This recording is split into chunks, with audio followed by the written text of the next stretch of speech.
Zero से लेके 1000 करोड़ तक के बिजनेस आपने बिल्ड करे हैं। बहुत कॉस्ट सेंसिटिव होकर मैंने बिजनेसेस आगे बढ़ाए हैं। अगर कोई कहता है मेरा बिजनेस 50 करोड़ पे पहुंचा है या 5 करोड़ पे पहुंचा है, बिलीव मी पीछे बहुत काम किया है कॉस्ट के ऊपर कि एक डस्टबिन का बैग भी एक्स्ट्रा नहीं लगना चाहिए। दो ही चीज़ों से बिजनेस चलता है, एक अच्छी लीड्स और एक अच्छी टीम। जो फाउंडर्स हैं, मुझे ऐसा लगता है उनका काम सिर्फ बेचना नहीं है, उनका काम होना चाहिए प्रोडक्ट के ऊपर होना चाहिए, इनोवेशन के ऊपर होना चाहिए।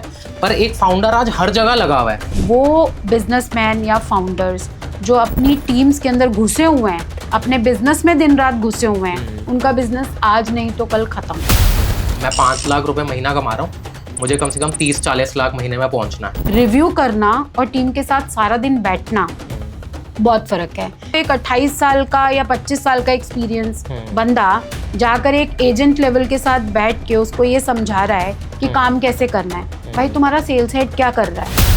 जिस दिन आपकी बैड इमेज मार्केट में हुई, आपका पूरा बिजनेस डूब जाएगा। A book is never a best written book, it's always a best selling book। एक सेल्स पिच कैसी होनी चाहिए? हर कस्टमर सिर्फ ये सुनना चाहता है कि आपके प्रोडक्ट में मेरे लिए क्या है। आप जो प्रोडक्ट सेल कर रहे हो उस कस्टमर को, ChatGPT बता देगा कि फाइनेंस के अंदर एक्सेल AI कैसे हेल्प करता है। लोग सोचते हैं कि हम अपना बिजनेस बहुत अच्छा चला रहे हैं, लेकिन अंदर टीम्स बैठ के रो रही होती हैं। आप क्या सोचते हो, बूटस्ट्रैप्ड बिजनेस इज गुड या फिर एक टाइम के बाद funding is very important? Call centre actually cost centre है, प्रॉफिट सेंटर नहीं है। इससे प्रॉफिट ही नहीं निकलता, कॉस्ट सबसे ज्यादा इसमें जाती है। आप एक दिन बंद हो जाओगे, एक दिन आप स्कैम में पकड़े जाओगे।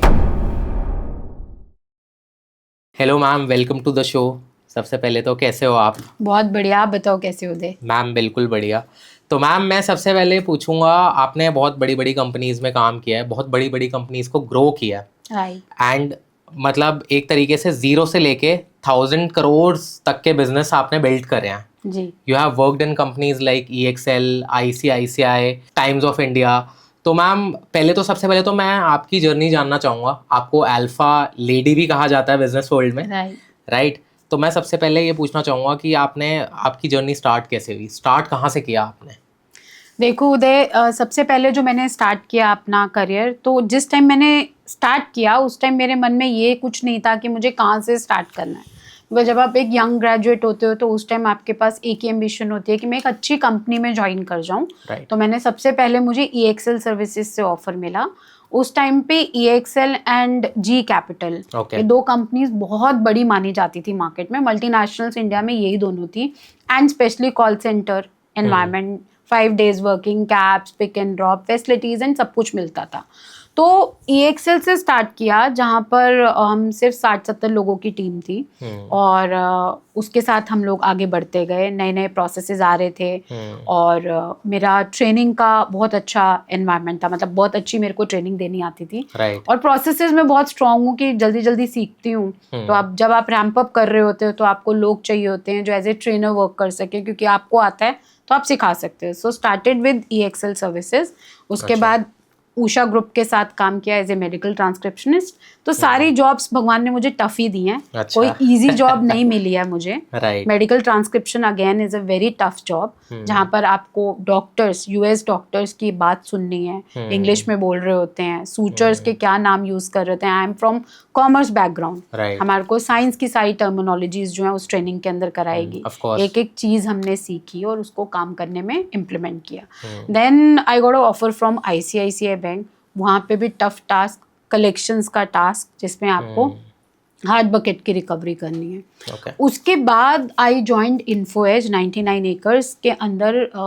जो हितेश ओबराय जी हैं, वो ढूंढ रहे थे कि 99 एकर्स एक रियल एस्टेट की कंपनी हम बनाना चाहते हैं, और उस टाइम पे रियल एस्टेट ऑनलाइन बहुत डिफिकल्ट था, क्योंकि कस्टमर्स जो थे, specially real estate broker and builders, उनको बस यही एक मन में था कि हम सामने जाके प्रॉपर्टी दिखाएंगे।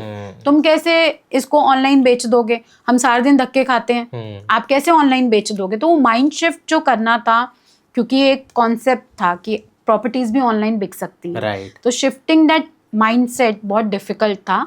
But slowly and gradually we build 99 acres. And उसके बाद इन्फोएज का कल्चर है कि if you worked in any one process, अच्छे से आपने उसको डेवलप कर लिया, they will move you to next process. तो then I move to Jeevansathi, उसको स्केल किया अच्छे से। अब आप देखो 99 एकर्स इज रियल एस्टेट, जीवन साथी is matrimonial. Then I again switched to Naukri International Sales, which is Qatar, Bahrain and Kuwait. Again international business, different market, different geography. तो वहाँ ख़त्म किया. उसके बाद I got an offer from Times of India. Okay. Times of India में as a vice president उनके भी businesses जो थे, बहुत सारे बिजनेसेस थे जो ठीक नहीं कर रहे थे, उनको ठीक करना था. सिंपली मेरी था, टाइम्स जॉब्स था, वहाँ काम किया. फिर उसके बाद देन आई रियलाइज़ कि नाउ तो टाइम आ गया कि भैया अपने एक्सपीरियंस को इनकैश करो. हर साल हम 10% 9, ऑल्दो मेरे को आज तक इंडस्ट्री में जितने भी अप्रेजल्स मिले हैं, best of appraisals and highest मिले हैं, मैं किसी भी कंपनी में काम करके आई हूँ. You can ask anyone market के अंदर, I have always been a top performer. But एक कहीं ना कहीं मन में ये बात खल रही थी कि निधि इतना सीख लिया, अब सीखने के लिए कुछ बचा नहीं है. तो अब इसको इनकैश करते हैं और इसको यूटिलाइज करते हैं उन कंपनीज के साथ जिनको इन चीज़ों की ज़रूरत है. तो then I got a offer from one of the company. एक स्टार्टअप था, उनकी तरफ से कॉल आई. अब तो बहुत बड़ा स्टार्टअप था, अब फिर वापस वैसे ही है. But I join that company. 30-40 lakh का बिजनेस होता था. उसको भी ग्रो किया, सिस्टम्स सारे इन प्लेस किए, लोगों को हायर किया, टेक्नोलॉजी लेकर आई, बैकएंड्स बिल्ड किए, सर्विस की टीम बनाई, वेबसाइट पे वर्क किया, लीड्स पे वर्क किया, कन्वर्जन्स पे वर्क किया. तो एक बहुत बड़ा ऑर्गेनाइजेशन उसको बनाकर बहुत लंबा चौड़ा काम करके फिर छोड़ के फिर एक स्टार्टअप ज्वाइन किया जहाँ पर सेल्स की टीम ही नहीं थी. अच्छा. वो कंपनी जो थी वो सिर्फ और सिर्फ सर्विसेज पे काम करती थी और स्केल अभी ज़्यादा नहीं किया, तो टेस्टिंग मोड पे थी कि जितने क्लाइंट्स एक्वायर कर रहे हैं हम उन क्लाइंट्स को हम अच्छे से सर्विसेज दें ताकि हमारी गूगल रेटिंग्स एंड रिव्यूज़ अच्छे रहें.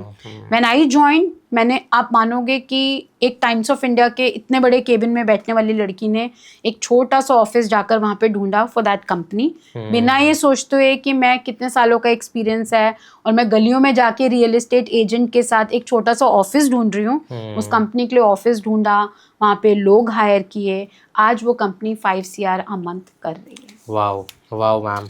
तो मैम बिल्कुल, मतलब देखा जाए तो आपने पूरा जो जितना एक्सपीरियंस है आपने, मतलब अब आपका फोकस ये है कि अब स्टार्टअप्स को ये एक्सपीरियंस दिया जाए अपना. जी. एंड आपने ऐसे ही बड़े सारे स्टार्टअप्स पे अब आपने काम करना शुरू किया है. और जैसा कि आपने अभी पीछे आपने मेंशन किया कि जैसे ऑनलाइन बेचना इतना मुश्किल हुआ करता था, ऐसा लगता था कि रियल एस्टेट कोई ऑनलाइन कैसे बेचेगा. पहले तो मैं उस चीज़ की बात करूँगा.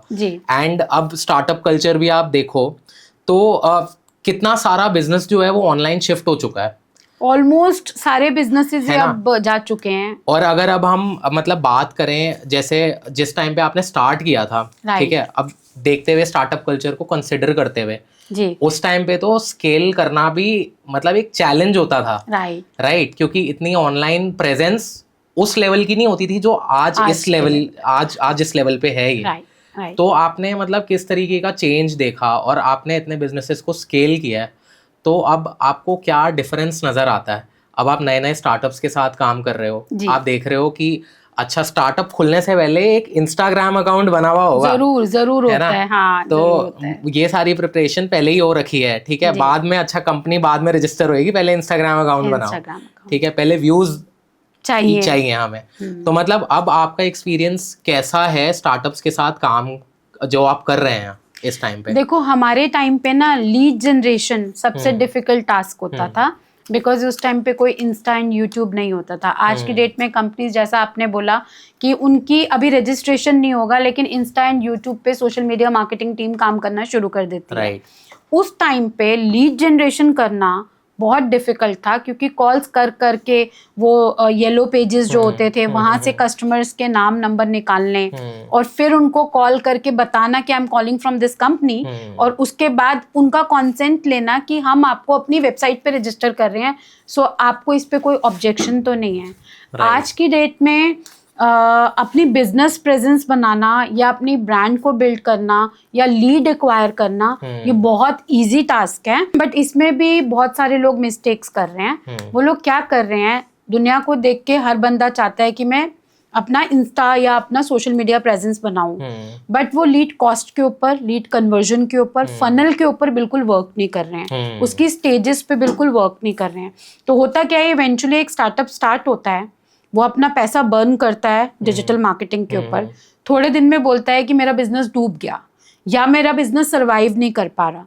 वो इसलिए नहीं कर पा रहा होता बिकॉज बिजनेस खाली यूट्यूब से नहीं चलता है। सही बात है। उसके पीछे फंडामेंटल्स हैं, स्ट्रैटेजीज हैं, एसओपीज हैं, टीम है जिस पे आपको वर्क करना पड़ता है, तब जाके काम होता है। बट आज की डेट में बहुत ईजी है, राइट बिजनेस करना ईजी है। हाँ, कंपैरेटिवली अगर हम देखा जाए, पहले जब बिजनेसेस होते थे जी तब सारा ग्राउंड वर्क होता था। जी, मतलब कोई ऐसी प्रेजेंस नहीं, लोग पैम्फलेट्स छपवा रहे पैम्फलेट्स हैं चाहते थे और सारे उस कन्वेंशनल तरीके से बिजनेस बढ़ाया जाता था। जस्ट डायल, येलो पेजेस, हाँ, ये सब यूज किए जाते थे। एग्जैक्टली। बट आजकल देखा जाए तो हर नई कंपनी में देखता हूँ कि स्टार्ट कर रही है और with in a year claim कर रही है, अच्छा जी हमारा तो 6 लाख का बिजनेस अब पर मंथ है, हमने तो इतना स्केल कर लिया है, उतना स्केल कर लिया है।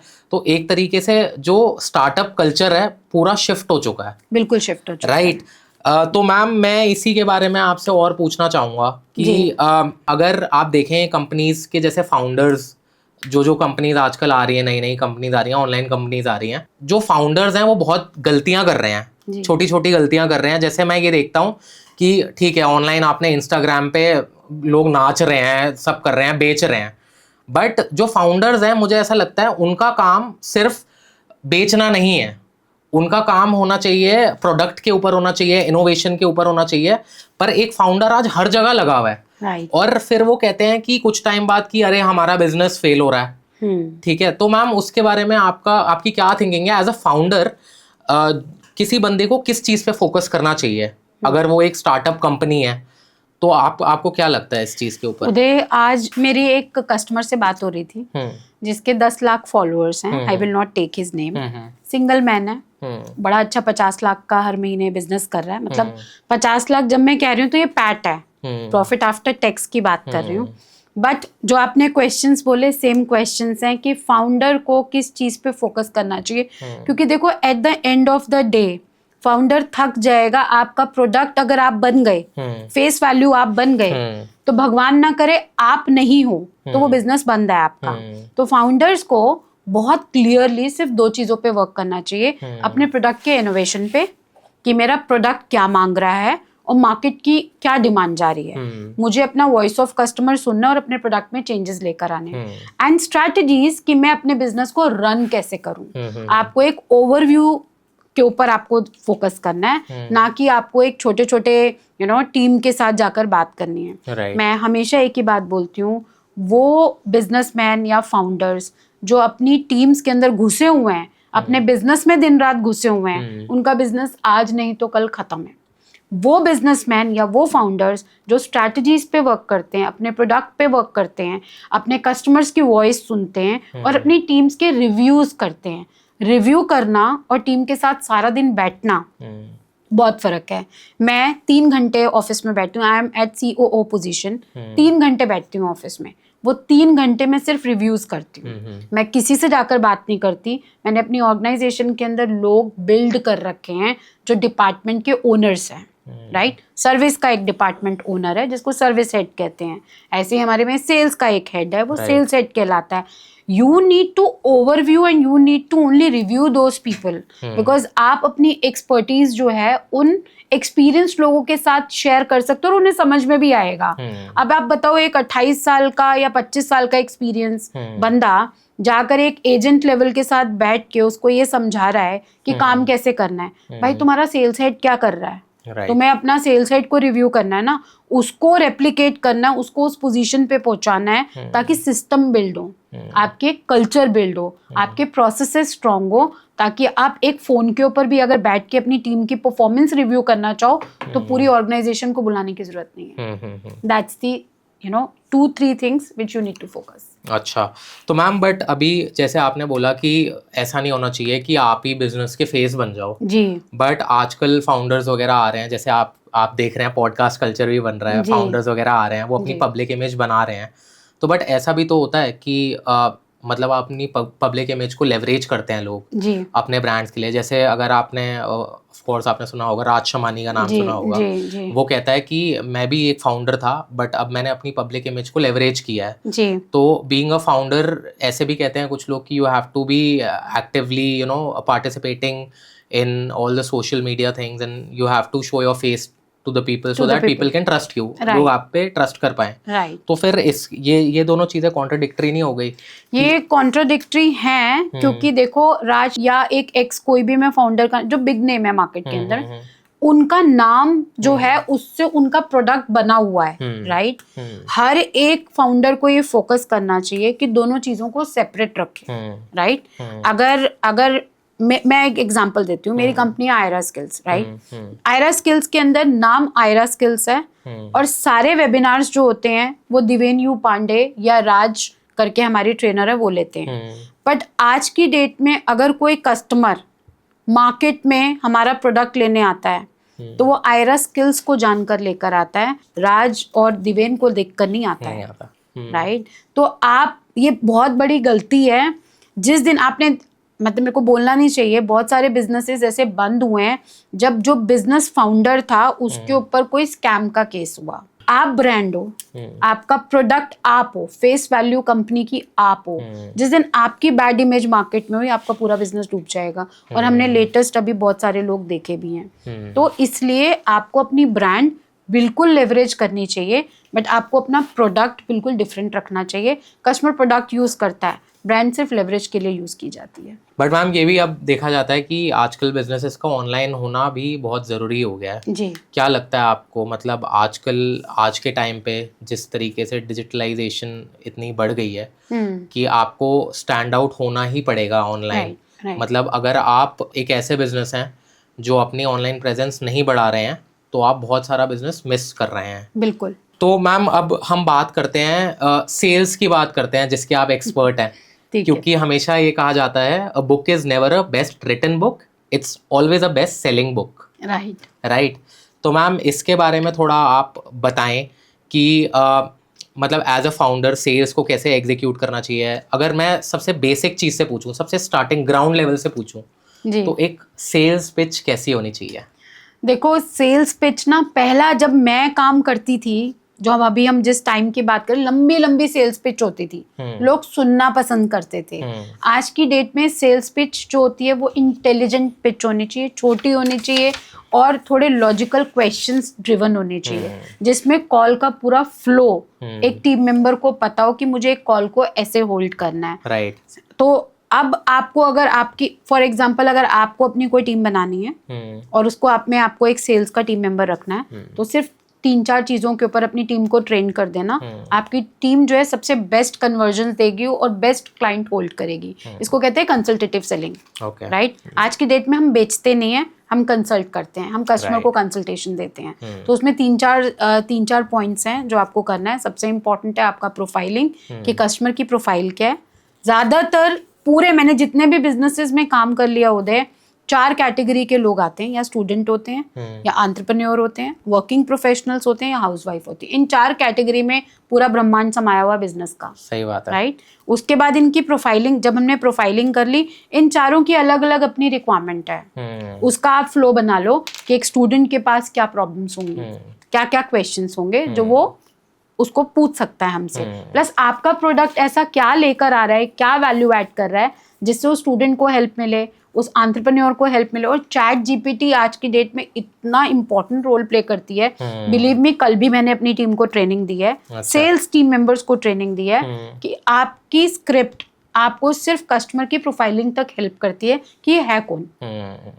उसके बाद उसका प्रोफेशन, उसकी इंडस्ट्री चैट जीपीटी पे आ जाता है। आप चैट जीपीटी पे डाल के देखो कि अगर आप जो प्रोडक्ट सेल कर रहे हो उस कस्टमर को, चैट जीपीटी बता देगा कि फाइनेंस के अंदर एक्सेल एआई कैसे हेल्प करता है। आप रोबोटिक इंजीनियरिंग में हो और आपका प्रोडक्ट उसको कैसे हेल्प करेगा। सो फर्स्ट इज कि आपने प्रोफाइलिंग कर ली, दूसरा उसकी नीड एनालाइज कर ली, थर्ड आपने वैल्यू ऐड कर दी कि हमारा प्रोडक्ट आपको कैसे वैल्यू देने वाला है, एंड लास्ट में आपका अर्जेंसी, जो आपकी सीट्स, लास्ट में सीट्स बचती हैं, आप कुछ नेगोशिएशंस देते हो, ऑफर्स करते हो, वो सब करता है। तो आज की डेट में स्क्रिप्ट बहुत शॉर्ट होती हैं और लॉजिकल ड्रिवन क्वेश्चंस होते हैं, राइट। क्योंकि बहुत कम टाइम पे आपको इमोशनली भी कनेक्ट करना पड़ता है सामने वाले से। तो मैम एक ना छोटी सी स्टोरी मेरे पास भी है जी। तो मैं ऑस्ट्रेलिया में था, तो जब मैं स्टूडेंट था जी, तो एज पार्ट टाइम मैं लाइटें बेचता था डोर टू डोर जाके। तो डोर टू डोर सेलिंग करता था जी। तो मतलब ना ये पता चल जाता था, अगर आप किसी से बात कर रहे हो ना कि अगले 15 सेकंड के अंदर अगर बंदा इंटरेस्टेड है कि नहीं है, राइट ठीक है, फिर उससे इमोशनली कनेक्ट करना। राइट तो मतलब कई बार ऐसा होता था कि कोई आता था और आते ही गालियां देना शुरू कर देता था, राइट या आते ही बोलता था कि गो अवे। वो तो ऐसे ही एक बार एक इंसिडेंट हुआ कि एक बड़ी ना ओल्ड लेडी थी, तो उसने देखा अरे सेल्समैन आया है, ये कुछ बेचने आया होगा, लाइटें हाँ वाइटें बेचने आया है। तो उसने आते ही ना मेरे को सुनाना शुरू कर दिया कि गो अवे। वो तो मैंने कहा चलो कोई बात नहीं, आई गो, बट उससे पहले can I get a glass of water. तो मैंने पानी लिया, तो धीरे धीरे सिप करते करते मैंने अपना टाइम बढ़ाया कि मैं बात कर पाऊँ उनसे। अपॉर्चुनिटी ढूंढी। तो एक अपॉर्चुनिटी ढूंढी छोटी सी, जी तो उसमें बात की, फिर थोड़ा सा मतलब ऐसे बातचीत हुई। फिर उसको मैंने बोला अरे ये लाइटें तेरी बहुत पैसा बचाएगी, ये इन्वायरमेंट के लिए कितना अच्छा है, ये वाली लाइटें देख कितना कार्बन एमिशन है इसके अंदर। तो ऐसे ही बात करते करते वो इतना इंटरेस्टेड हो गई और फिर वो उसने ले ली लाइटें। राइट तो मुझे लगता है सेल्स में वो छोटी छोटी अपॉर्चुनिटी ढूंढना बहुत ज्यादा जरूरी है। सी आपके एग्जाम्पल में आपने कस्टमर के बेनिफिट की बात की थी कि ये प्रोडक्ट उसको क्या वैल्यू देने वाला है। राइट हर कस्टमर सिर्फ ये सुनना चाहता है कि आपके प्रोडक्ट में मेरे लिए क्या है। राइट जब आपने वो बता दिया तो आपको सेल नहीं करना, कस्टमर खुद पूछता है बताओ प्राइस क्या है। ये तो है ही कि मतलब अगर आपने कस्टमर को कहते हैं ना कि अगर आप फिशिंग करने जा रहे हो जी तो आप हुक से कभी भी फिश नहीं पकड़ सकते, आपको वहां पे बेट डालनी ही डालनी पड़ेगी। जैसे बंदे को, सामने वाले को जब तक उसका फायदा नहीं दिखेगा ना, तब तक वो नहीं लेगा कभी भी। आज के डेट में सारे प्रोडक्ट्स जो सक्सेसफुल हैं, जो बिजनेस सक्सेसफुल हैं, अपने बिजनेसेस को स्केल कर पा रहे हैं, कस्टमर को अपस्केल कर पाए, अपसेल कर पा रहे हैं, वो सिर्फ एक ही रीजन है कि उन्होंने दो चीजों पे वर्क कर रखा है। एक, उन्होंने अपने प्रोडक्ट की वैल्यू क्रिएट कर रखी है कस्टमर के सामने, और दूसरा, उन्होंने अपनी सर्विसेज बहुत स्ट्रॉन्ग कर रखी हैं। कस्टमर आएगा, आपके प्रोडक्ट की वैल्यू देखेगा, सर्विसेज अच्छी मिलेगी, रिपीट बिजनेस अपने आप आएगा। सही बात है मैम। तो मैम अब मैं आपसे ये पूछूंगा कि अगर मान लीजिए कोई एक स्मॉल बिजनेस है जी, महीने का 2 से 5 लाख रुपए अगर कमा रहा है, जी ठीक है, टीम है छोटी, सब चल रहा है, जी तो उसे अगर स्केल करना है जी तो उसका क्या प्रोसेस होना चाहिए? वो कहता है कि यार मेरे को अब कम से कम जाना है, मैं 5 लाख रुपए महीना कमा रहा हूँ, मुझे कम से कम 30-40 लाख महीने में पहुंचना है जी सबसे पहले तो, जी ठीक है। तो उसे स्केल करने के लिए सबसे पहले प्रोसेस क्या रहेगा, किस चीज़ पे उसे फोकस करना चाहिए सबसे ज़्यादा, किस तरीके से टीम बढ़ानी चाहिए, जी तो उसके ऊपर मैम आप बताएं कुछ देखो, टिप्स टीम से। बढ़ाना सबसे लास्ट काम होता है। अच्छा। सबसे पहले आपके पास पूरा क्लियर ओवरव्यू होना चाहिए कि मैं जो प्रोडक्ट मार्केट में लेके जा रहा हूँ वो प्रोडक्ट मार्केट में जा कैसे रहा है। तो आज की डेट में मैं एग्जांपल देती हूँ, हर कोई डिजिटल मार्केटिंग यूज़ कर रहा है, सोशल मीडिया यूज़ कर रहा है। सबसे पहले आपका लीड जनरेशन का प्रोसेस आता है कि मान लेते हैं कि मेरे पास हर महीने 10 लीड्स आ रही है और 10 लीड्स का मेरा 10% कन्वर्जन आ रहा है, ठीक है। दैट मीन्स उस 10% को कन्वर्ट करके मेरा एक एक्स रेवेन्यू निकल कर आ रहा है, जिसपे मैं आज अभी हूँ, राइट। अब अगर मुझे स्केल करना है, राइट, तो इस 10 को मुझे 20 पे भी ले जाना पड़ेगा, क्योंकि सारी चीज तो लीड्स पे है ना। कस्टमर होगा तो आप बेचोगे, कस्टमर होगा तो आपकी बैकएंड टीम होगी, आपकी सेल्स टीम होगी। तो आपको सबसे पहले अपना कस्टमर एक्विजिशन देखना है कि मैं जो लीड्स एक्वायर कर रहा हूँ, अगर मैं 10 कर रहा हूँ, मैं उससे 5 लाख कर पा रहा हूँ, तो अगर मुझे 10 लाख पे जाना है तो एटलीस्ट 20 पे तो मुझे जाना पड़ेगा। वहाँ आपका पहले स्पेंड, आपको पूरा स्ट्रक्चर बना लेना है अपना कि मेरा कॉस्ट जो है कितना लगने वाला है। अभी 10 पे इतना लगता था, 5 लाख का बिजनेस होता था, इतने मेरे कॉस्ट लगती थी, स्पेंड्स इतने होते थे। अब मुझे 20 पे जाना है, तो 20 पे जाने के लिए मेरा कन्वर्जन इतना होगा, रेवेन्यू इतना आएगा। उसके बाद नेक्स्ट स्टेप आता है कि जो 10 लीड्स आती थी उसको कितने लोग हैंडल कर पाते थे। फॉर एग्जांपल एक बंदा सफिशिएंट था, आज मुझे 20 लीड्स करनी है, तो उस 20 लीड्स को हैंडल करने के लिए मेरे को लोग भी 2 डालने पड़ेंगे।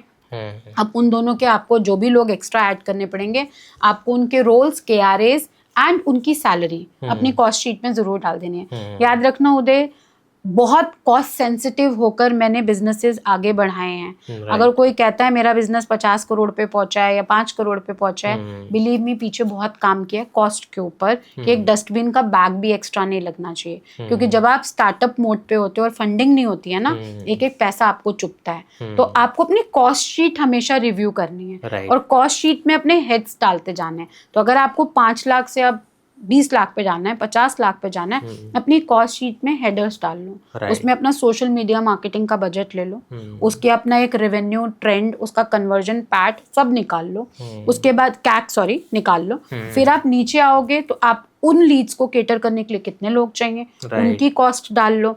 अब अगर छोटा ऑफिस है और उसमें ज़्यादा लोग नहीं बैठ सकते, आपको अपने एक्सपेंसेस भी बढ़ाने पड़ेंगे, आपको अपना लोडिंग लेनी पड़ेगी, आपको नई बिल्डिंग लेनी पड़ेगी, नई प्रीमाइसेस लेने पड़ेंगे, टी कॉफ़ी मशीन्स लेनी पड़ेंगी, ऑफिस बॉय लेना पड़ेगा। तो ना कॉस्ट जहाँ जहाँ आती है वहाँ वहाँ लिख लो, और जिन जिन लोगों की जो रोल्स एंड रिस्पॉन्सिबिलिटी है उसको अपनी शीट में डाल दो, ओवरबर्डन मत होना। बट मैं फिर बोल रही हूँ कि 2 ही चीज़ों से बिजनेस चलता है, एक अच्छी लीड्स और एक अच्छी टीम। राइट, लीड्स आ जाएंगे, अच्छी टीम नहीं है आपके पास, सेल्स टीम, ट्रेन टीम नहीं है, उनको अपने KRAs नहीं पता है, वो 9 आवर्स की शिफ्ट को ठीक से यूटिलाइज नहीं कर रहे हैं, उनको पता ही नहीं है कि मुझे करना क्या है, राइट? कितनी लीड्स पे कॉल करना है, फॉलो अप कैसे करना है, कन्वर्जन कैसे ट्रैक करना है, मेरा कन्वर्जन क्या चल रहा है, मुझसे रेवेन्यू एक्सपेक्टेशन क्या है। तो जब ये सारी चीजें आपकी पूरी टीम को टॉप टू बॉटम पता होती है ना, तब आ जाता है आपका काम। जो आपने क्वेश्चन पूछा था कि एज ए फाउंडर हमें किन चीजों पे फोकस करना चाहिए, आपको रिव्यूज पे फोकस करना चाहिए। मेरा कौन सा डिपार्टमेंट, उसके क्या KRAs थे, वो कैसा परफॉर्म कर रहा है, वो रेड में है, वो ब्लू में है, या वो ग्रीन में है। जो ग्रीन में है उनको शाबाशी देते जाओ, जो रेड में है उनकी ट्रेनिंग्स कराते जाओ, और जो ब्लू में है उनको इंसेंटिव्स एंड रिवॉर्ड्स रिकग्निशन दिखा के उनको ग्रीन लेवल पे ले जाने की कोशिश करो। तो मैम आपने कॉल सेंटर में जैसे काम किया है, तो सबसे ज़्यादा चैलेंजेस क्या फेस करे हैं आपने, लाइक वर्किंग इन सेल्स जैसे, तो सबसे ज़्यादा चैलेंजेस क्या होते हैं? देखो, कॉल सेंटर में सबसे ज़्यादा चैलेंजेस जो होते हैं वो होते हैं क्वालिटी मेंटेन करना। राइट, कि आपने अपने प्रोडक्ट की क्वालिटी कैसे मेंटेन कर रखी है।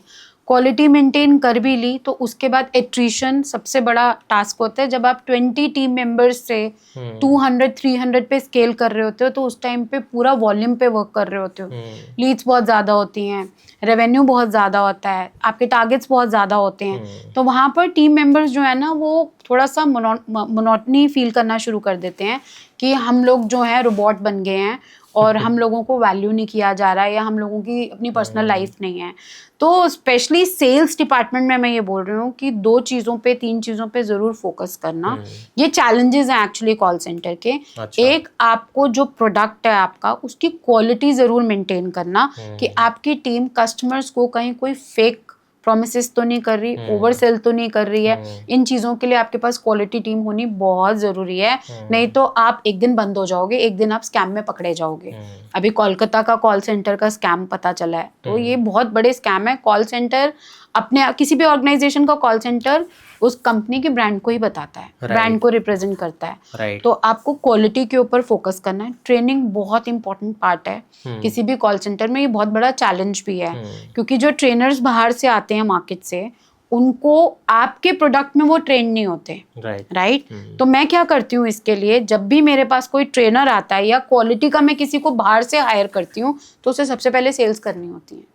उसको उसी साइकिल से निकलना होता है जिस साइकिल से वो दूसरों को हाँकने वाला है। तो इट्स वेरी इंपॉर्टेंट कि आपकी सेल्स टीम के साथ साथ ट्रेनर और क्वालिटी उस कस्टमर के साथ बात करे, ताकि उसको कस्टमर के बारे में पता चले कि जब एक सेल्समैन सीट पे बैठ के 100 कॉल ले रहा है तो उसके पीछे का पेन क्या है, और जब ये कॉल लेकर सेल्स लेके आ रहा है तो उसको कन्वर्ट करने के लिए एक कस्टमर को इसको कितने फॉलोअप्स और कितनी कॉल्स करनी पड़ी हैं। सो दी 3-4 इंपॉर्टेंट चीजें हर कॉल सेंटर की पेन है। कोई भी बिजनेसमैन होगा, आप पूछ लेना तेरे कॉल सेंटर में सबसे ज्यादा दुख क्या है, लोग छोड़ के जाते हैं, एट्रिशन रहता है, बिकॉज लोगों ने रिवॉर्ड्स, रिकग्निशन एंड रिटेंशन के कोई प्रोग्राम्स नहीं बना रखे। राइट, वो बहुत इंपॉर्टेंट है।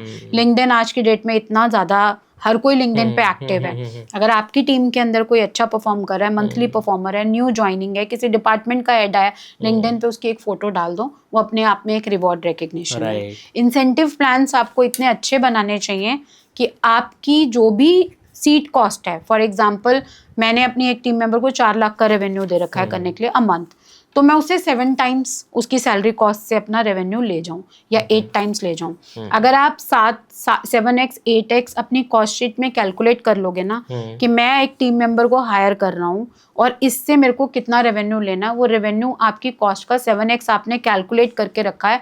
ना आप कभी उस टीम मेंबर को एक्स्ट्रा बर्डन करोगे और ना कभी आपको लगेगा मैं पैसा लगा रहा हूँ। आपको पता चलेगा ये जो रेवेन्यू करके दे रहा है ये मेरी कंपनी की 7x कॉस्ट को कवर कर रहा है। तो एट्रिशन आप रोक सकते हो, रिवॉर्ड्स, रिकग्निशन एंड अच्छे इंसेंटिव प्लान्स के लिए। ये बिगेस्ट चैलेंज है आज की डेट में सारे call centre and sales team का। ट्रेनिंग सबसे इम्पोर्टेंट फैक्टर है। अच्छे लोग एक्वायर करना, स्क्रीनिंग करना, उनको कॉल सेंटर तक लेकर आना और थोड़े दिन में उन्हें पीआईपी में डालकर या टर्मिनेट करना आज की डेट में हर एक कॉल सेंटर का ट्रेंड बन गया है। जबकि अच्छे कॉल सेंटर्स या सेल्स टीम्स किस चीज पे फोकस करते हैं, एक बार आ गया है, पैसा लग गया है, अब ये हमारी रिस्पॉन्सिबिलिटी है। You should have good leaders जो उनको ट्रेन करें, उनको ट्रेन करें, उनकी प्रॉब्लम्स को समझें, पुराने टीम मेंबर्स को ब्रश अप करें। आपके ट्रेनिंग प्रोग्राम्स इतने रोबस्ट होने चाहिए कि आपके जो टीम मेंबर्स हैं उनको पता होना चाहिए कि अब इस महीने अगर हमारी सेल्स कम हुई हैं तो ये नहीं कि हमें बाहर निकाला जाएगा, हमारी कॉल सुनी जाएंगी, हमें फीडबैक दिया जाएगा और हमें उस पर इम्प्रूव करना है। और एक कल्चर, आपको कल्चर ऐसा बनाना है, इतना अच्छा कल्चर बनाना है कि लोग जो है आपके लिए काम करें, आपके फाउंडर के लिए काम करें। तो इमोशनल टच अपनी टीम के साथ मेंटेन करना बहुत बड़ा चैलेंज है। आप किसी भी कॉल सेंटर में जाके देख लो, जितने भी मैनेजर्स हैं, सीनियर मैनेजर्स हैं, वीपीज हैं, उनको इतना भी नहीं पता होता कि हमारी इस टीम में इस बंदे का नाम क्या है। एग्जैक्टली मैम, ये चीज मैंने बहुत देखी है जो आपने बोला ना, एक इमोशनल टच होना, एक सॉर्ट ऑफ एक रिलेशन होना अपने एम्प्लॉयज के साथ बहुत ज्यादा जरूरी है। और यहाँ पे कंपनीज में मैंने भी बहुत लोगों से सुनता हूँ, मैं बहुत चीजें ऐसे देखी है कि ना रिकॉग्निशन नहीं है। और कभी भी एक सक्सेसफुल कंपनी का आप देखोगे ना, जब भी अगर उनके एम्प्लॉय से बात करोगे तो आपको पता चल जाएगा कि वो exactly why the company is also successful, है ना। तो मैम जैसे टाटा, अगर इतनी बड़ी कंपनी की बात कर लो तो अगर आप देखो वो अपने एम्प्लॉयज एक तो हायर भी अलग तरीके से करते हैं। वो और चीजें, वो बाकी सारी चीजें बाद में देखते हैं, वो बंदे की इंटेग्रिटी देखते हैं, उसकी ऑनेस्टी देखते हैं, रिकॉग्निशन पे बहुत ज्यादा ध्यान देते हैं। मैंने भी ये देखा है बहुत कंपनीज के अंदर, स्पेशली इन इंडिया, कि ये सारे सिस्टम लैग कर रहे हैं, तभी कहीं ना कहीं बहुत सारे इश्यूज आ रहे हैं। एम्प्लॉय टर्नओवर बहुत ज्यादा वो बढ़ रहा है। कॉल सेंटर का एक कॉस्ट, अगर कोई, जितने भी कॉल सेंटर्स चला रहे हैं लोग, वो ब्लीड कर रहे हैं। वो कहते हैं हमने इतने करोड़ का रेवेन्यू किया, बट जब वो पैट देखते हैं ना अपना प्रॉफिट आफ्टर टैक्स, वो होता ही नहीं है। होता भी है तो मिनिस्कल्स में होता है। और जब वो अपनी पूरी कॉस्ट शीट को रिव्यू करते हैं ना कि कौन सा डिपार्टमेंट हमारा ब्लीड कर रहा है, वो सेल्स डिपार्टमेंट ही ब्लीड कर रहा होता है, क्योंकि हर बंदे को ना तो उसके रोल्स क्लियर हैं, ना उसको अपने गोल्स क्लियर हैं। और जितने भी लोग वहां बैठे हुए हैं वो दूसरी जगह पे जॉब ढूंढ रहे हैं, क्योंकि उनका लीडर और उनका मैनेजर उनके साथ इमोशनली कहीं पे भी टच नहीं है। और ऑर्गेनाइजेशन लेवल पे भी कोई कल्चर बिल्ड नहीं हुआ कि चलो मेरा मैनेजर अच्छा नहीं है, बट हर महीने में जो कॉन्टेस्ट होते हैं या रिवॉर्ड्स रिकग्निशन होते हैं, चलो वहां पे तो मेरा नाम आएगा, मेरा फाउंडर तो मुझे एक प्राइज देगा, एक सर्टिफिकेट देगा, वाउचर्स देगा, वो भी कंप्लीटली मिसिंग है। तो लोग सोचते हैं कि हम अपना बिजनेस बहुत अच्छा चला रहे हैं, लेकिन अंदर टीम्स बैठ के रो रही होती हैं। राइट मैम, ये तो है। मैम आपने बड़े सारे बिजनेसेस को बढ़ाया है, स्केल किया है जी। 40 लाख से लेके 5 करोड़ अ मंथ जी तक। तो मैम थोड़ा एक्सपीरियंस बताइए। और एक कंपनी ऐसी थी जिसमें आपने मेंशन भी किया कि 40 लाख से आपने 5 करोड़ तक बिजनेस बिल्ड किया और बाद में वो कंपनी वहीं वापस उस लेवल पे गिर गई जी। तो ऐसा क्यों हुआ, आपको क्या लगता है? और अपना एक्सपीरियंस उस जर्नी के बारे में बताएं। देखो, जब मैंने वो कंपनी ज्वाइन की तो 30-40 लाख का बिजनेस था और मेरे ख्याल से 50-100 लोगों की टीम तो थी उस टाइम पे। सेल्स में शायद 25-30 लोग होंगे। राइट। फाउंडर का प्रोडक्ट बहुत अच्छा था, कंटेंट बहुत अच्छा था, प्रोडक्ट की ऑफरिंग्स बहुत अच्छी थी, आज भी ऑफरिंग्स बहुत अच्छी हैं। हम जहाँ लैक किए वो वहाँ लैक किए कि जो मैंने जब मैं आई वहाँ से स्टार्ट करती हूँ, 40 लाख को 50 CR या हम 40 CR तक कैसे लेके गए। वहाँ पर हमने बहुत ज़्यादा अपने आप को सिस्टम्स एंड टेक्नोलॉजी में इवॉल्व किया। Right. हमने बहुत सारी ट्रेनिंग्स के ऊपर टाइम स्पेंड किया, लोगों के रिवॉर्ड्स रिकग्निशन पे वर्क किया, बाहर से हम लोग हायर करके लाए, मार्केट से ज़्यादा उनको पैसा दिया, सही टैलेंट को एक्वायर किया, सिस्टम्स बिल्ड किए हमने, प्रोसेसेस बिल्ड किए हमने, ट्रेनिंग्स बिल्ड करी हमने, SOPs इतने स्ट्रॉन्ग किए, रिव्यू सिस्टम्स इतने स्ट्रॉन्ग किए कि ऑर्गेनाइजेशन इवेंचुअली हमारी 50 CR पे चली गई। अब गिरे क्यों, जो मैं बोलती हूँ कि अगर आप अपने कस्टमर की वॉइस नहीं सुन रहे हो, right, voice of the customer is very very important, her level पे सुननी चाहिए, हर एक को सुननी चाहिए। Right. तो अगर आपका कस्टमर चीटेड फील कर रहा है या उसको वैल्यू फॉर मनी नहीं लग रही है ना, तो उस प्रोडक्ट को या तो आप बंद कर दो या उसमें कुछ ऐसी ऑफरिंग्स डाल दो जो जनता के लिए भले का काम कर रही हो, क्योंकि आपका रिपीट बिजनेस तो फिर आएगा ही नहीं। Right. और जो एक बार खरीद गया उसको लगेगा मुझे फूल बना दिया गया है। तो वही हुआ, हर पूरी ऑर्गेनाइजेशन के अंदर, हर डिपार्टमेंट में, हर लेवल पे लोग वॉइस आउट कर रहे थे कि हमें ये प्रोडक्ट बंद कर देना चाहिए, बट फाउंडर्स को पैसा चाहिए होता है, और 50 करोड़ 40 करोड़ 30 करोड़ अ मंथ एक छोटा अमाउंट नहीं है। हुआ क्या फाइनली, जो बिजनेस 50 करोड़ पे, मैं 40 लाख पे आई थी, मैं बिजनेस को लेके गई नेक्स्ट लेवल तक। जब मैंने छोड़ा वो बिजनेस, तो उसके बाद मैं ये नहीं कहती कि मेरे छोड़ने के बाद ये बिजनेस गिर गया या क्या हुआ, वॉइस ऑफ द कस्टमर ही नहीं सुनी पड़ी। आज 1 करोड़ स्ट्रक्चर में ही गलती थी। जब आपका पिलर ही खोखला है, Right. तो आप उसके ऊपर एक एम्पायर तो बिल्ड कर ही नहीं सकते, एक ना एक दिन तो गिरना ही था। तो इवेंचुअली अब 1-1.5 करोड़ का बिजनेस करते हैं। और मैम स्कैम में भी नाम आया था, स्कैम में भी नाम आया था, और लोगों ने बातें भी की, लोगों ने, कस्टमर्स ने, एंड कस्टमर्स ने अपने इनवॉइसेस दिखाए, उन्होंने अपने कंसर्न रेज किए, बट रिजॉल्व नहीं हुआ। बहुत हाई लेवल का था। और मैम मैं आपसे ना ये चीज़ और पूछना चाहूँगा बिजनेस से रिलेटेड जी। ठीक है, जैसे बड़ी सारी कंपनीज होती हैं, वो ना एक जगह पे स्टक है जी। मतलब मैंने ऐसे भी लोग देखे हैं जिन्होंने काफ़ी सारा बिजनेस लूज किया है, जैसे आपने ये बताया इनका बिजनेस, जिनकी हम अभी नाम नहीं ले सकते जी। बट इनका बिजनेस, इनका पिलर ही मजबूत नहीं था, ठीक है, और कस्टमर्स को सेटिस्फैक्शन नहीं मिल रही थी, इन्होंने मतलब बहुत ज़्यादा एक तरीके से बहुत ज़्यादा रिजिड हो गए ये जी। कि नहीं ये चल रहा है तो यही चलता रहेगा, है ना, यही चलेगा। तो मैंने ये चीज़ें ना आजकल लोगों में बहुत देखी है, फाउंडर्स के अंदर ये चीज़ें बहुत देखी है।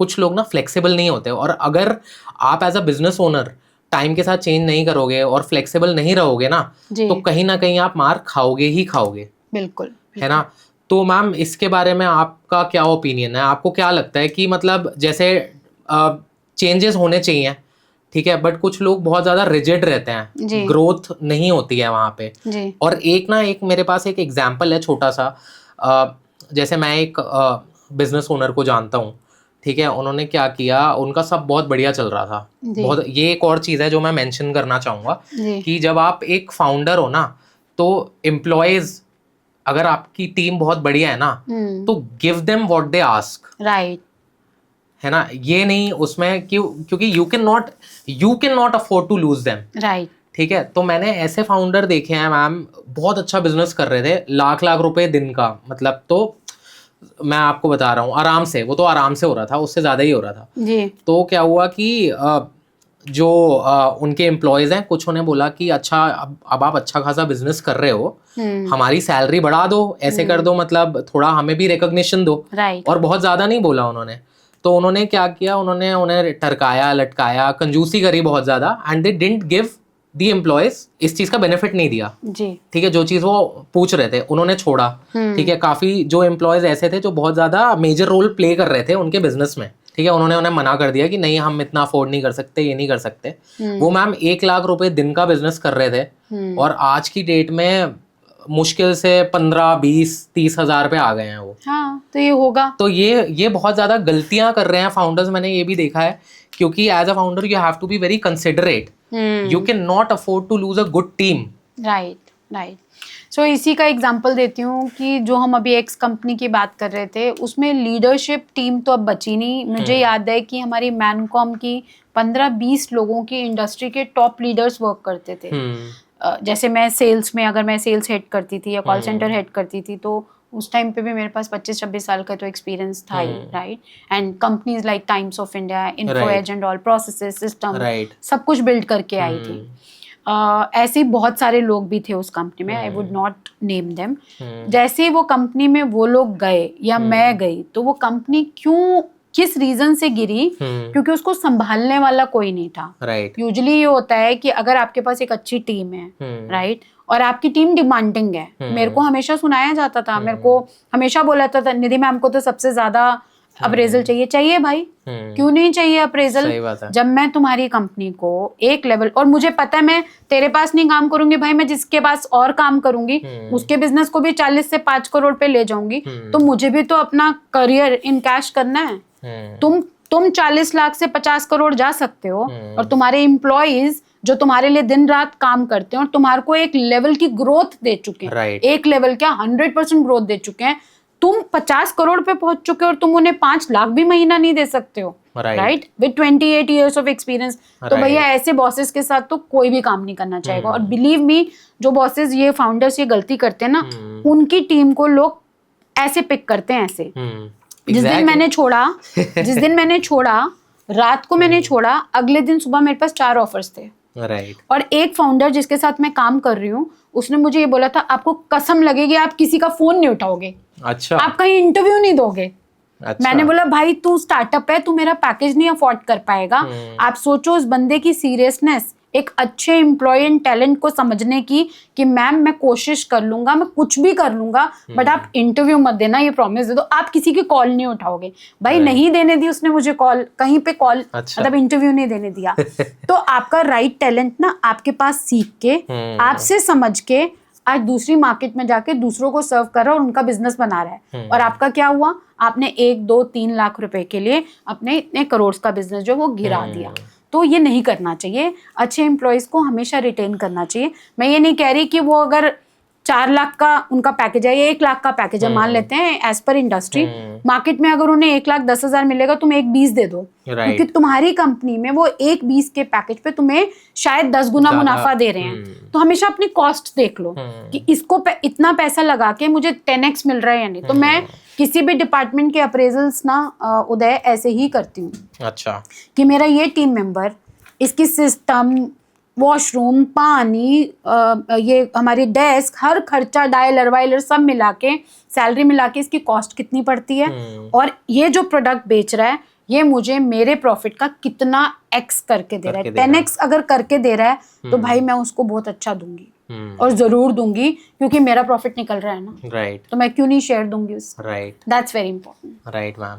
और मैम जैसे स्केलिंग, आपने स्केल करे हैं बिजनेसेस, तो ये भी मैं पूछूंगा, तो आपको मतलब आप क्या सोचते हो, बूटस्ट्रैप बिजनेस इज गुड या फिर एक टाइम के बाद फंडिंग इज वेरी इंपॉर्टेंट? देखो, अगर आपने अपना प्रोडक्ट टेस्ट कर लिया है और आपने अपने system, processes and teams and KRS पूरे सबके सेट कर दिए, तो आपको पता है कि, अगर एग्जांपल के साथ बताती हूँ, अगर आपको पता है कि आपका एक प्रोडक्ट बेचने के लिए कस्टमर को, या एक कस्टमर एक्वायर करने के लिए इतना पैसा लगता है सोशल मीडिया पे, और उस कस्टमर को मार्केट में, मतलब उसको प्रोडक्ट, अपना एक्चुअल प्रोडक्ट सेल करने के लिए आपको इतनी कॉल्स करनी पड़ती है, इतना पैसा लगाना पड़ता है। अगर आपको वो ट्रेंड समझ में आ गया, राइट, कि मेरी टीम में 10 लोग हैं, 10 लोगों को इतनी लीड्स देनी पड़ेंगी, इतना कन्वर्जन आएगा, इस कन्वर्जन से मैं ये X रेवेन्यू करूंगा, इतनी मेरी कॉस्ट निकल के आएगी, इतना मेरा प्रॉफिट निकल कर आएगा। फिर आप धीरे धीरे स्केल करके एक पॉइंट पे, जब आपके पास टाइम आ जाएगा, आप जेब से नहीं लगा सकता, आप फंडिंग चाहिए। बट उसके लिए आपको अपनी मार्केट का अपना प्रोडक्ट फिट समझ में आना चाहिए, आपको कस्टमर की वॉइस समझ में आनी चाहिए, आपकी ट्रेनिंग्स बहुत स्ट्रांग होनी चाहिए, आपकी सेल्स टीम बहुत अच्छी परफॉर्मिंग टीम होनी चाहिए, आपकी सर्विसेज बहुत अच्छी होनी चाहिए, गूगल रेटिंग्स बहुत अच्छी होनी चाहिए, और मार्केट के अंदर आपकी सोशल मीडिया प्रेजेंस नंबर 1 होनी चाहिए। Then you can get funding, क्योंकि आप ब्रांड हो मार्केट में।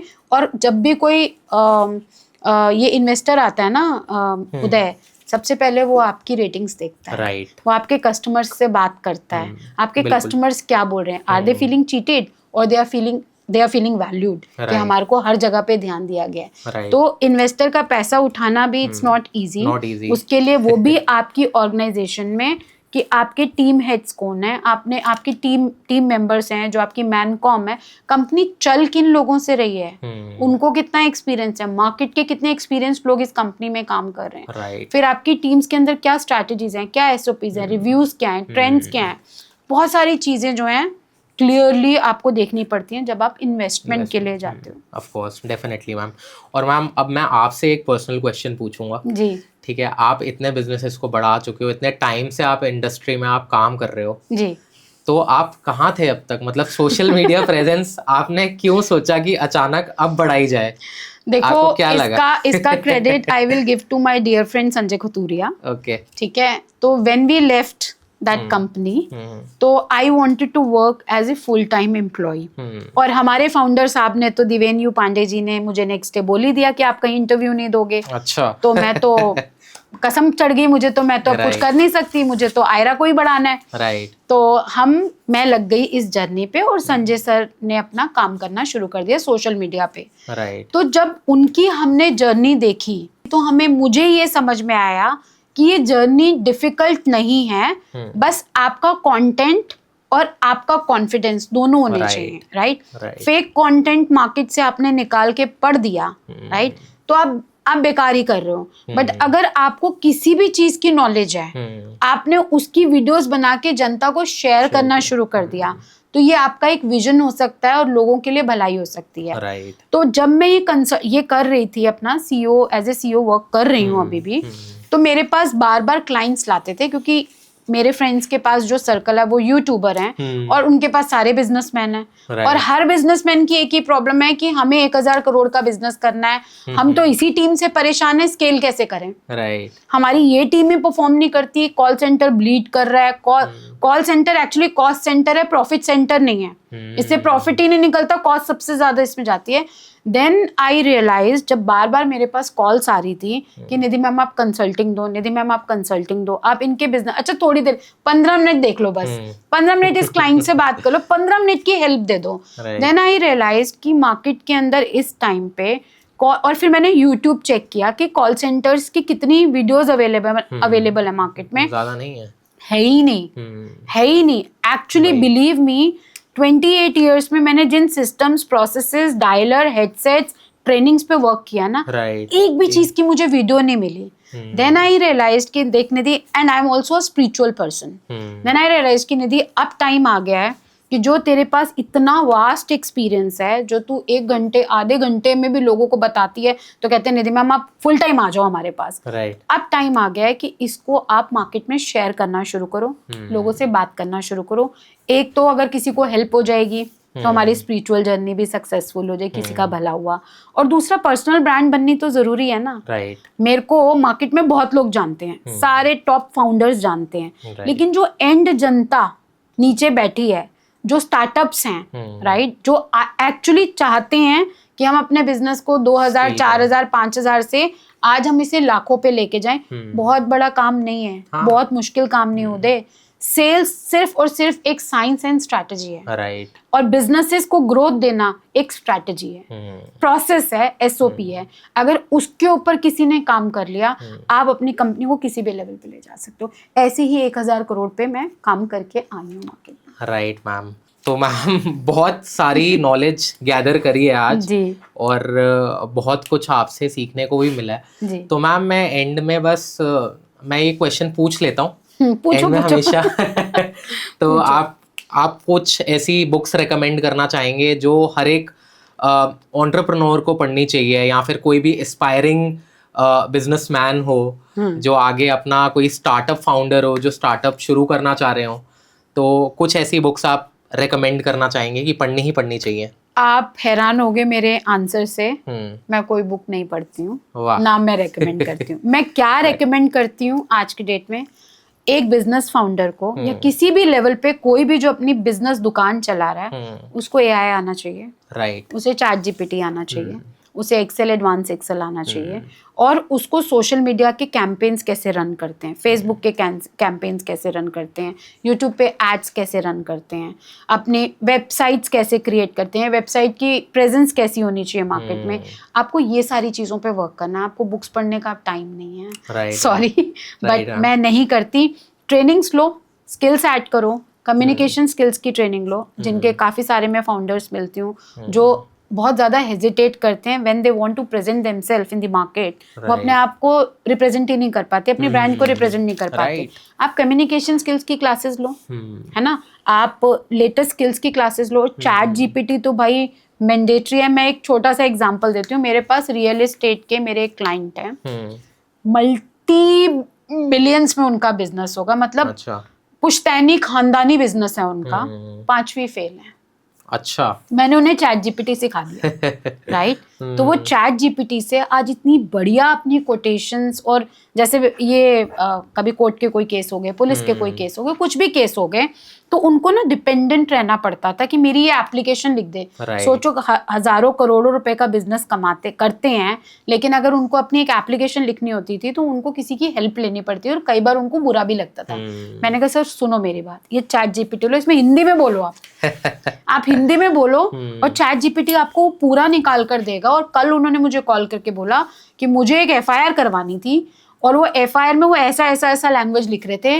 निधि मैम, मैंने चैट जीपीटी को कमांड दिया, एफआईआर में इतनी सारी चीजें आई कि कानून जो है वो अंधा हो चुका है, और ये कह रहे मैम मैं लैंग्वेज देख के हिल गया कि चैट जीपीटी ने मतलब इमोशंस पढ़ लिए चैट जीपीटी ने। सो इट्स वेरी इंपॉर्टेंट कि आप जो रोज काम कर रहे हो और अपने बिजनेस को चला रहे हो, आपको ये सारी चीजें आनी चाहिए। आपका कॉस्ट शीट, आपकी बैलेंस शीट, आपकी टीम की जितने भी रिव्यूज हैं, ये सब प्रेजेंटेशंस, आपका डेटा, आपको वेंडर्स को मेल भेजनी है, सब चैट जीपीटी करता है। तो स्किल्स पे वर्क करो, बुक्स से कुछ नहीं होता। राइट, नहीं मैम, परफेक्ट, बहुत ही अच्छा आंसर लगा मुझे भी।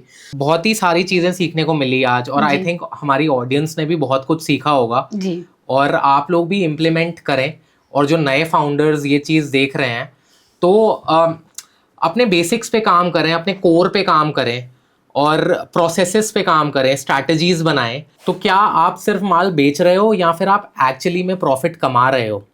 क्योंकि अगर आप प्रॉफिट नहीं कमा रहे तो आपको ज़रूरत है एक प्रॉपर फ्रेमवर्क की, कंसल्टेटिव सेलिंग की आपको ज़रूरत है। तो अगर आप इस चीज़ में स्टक हो रहे हो, कहीं आपको एक प्रॉपर फ्रेमवर्क नहीं मिल पा रहा है कि आगे कैसे इसको इम्प्लीमेंट करा जाए, कैसे प्रॉफिट्स कमाए जाएं, आपकी टीम इस चीज़ में एक्सपर्ट नहीं है या कहीं लैग कर रही है, प्रॉब्लम्स आ रही हैं आपको इम्प्लीमेंट करने में, तो इसके ऊपर हम और पॉडकास्ट लेके आएंगे। और बाकी अगर आपको कुछ भी और डाउट है तो आप मैम से कनेक्ट कर सकते हैं। एंड इसी के साथ हम आज का पॉडकास्ट एंड करेंगे। Thank you so much.